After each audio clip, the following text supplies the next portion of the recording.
ஆடி அமாவாசைனா முன்னோர்களை நினைவு கூறும் புனித நாள்.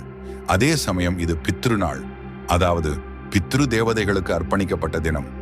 இந்த நாளில் சுமங்கலி பெண்கள் விரதம் இருப்பது சரியா?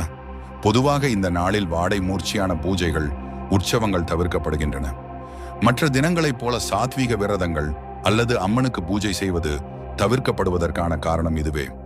ஆனால் சுமங்கலி பெண்கள் அமாவாசை அன்று அமாவாசை விரதம் மேற்கொள்ளக்கூடாது.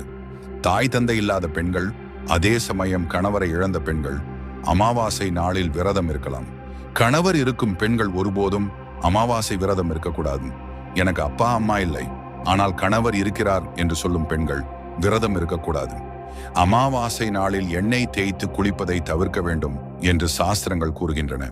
ஆனால் முன்னோர்களுக்காக பிரார்த்தனை பண்றது, நன்றியுணர்வோடு நினைவு கூறுறது, அதற்கும் பெண்கள் தடையில்லை.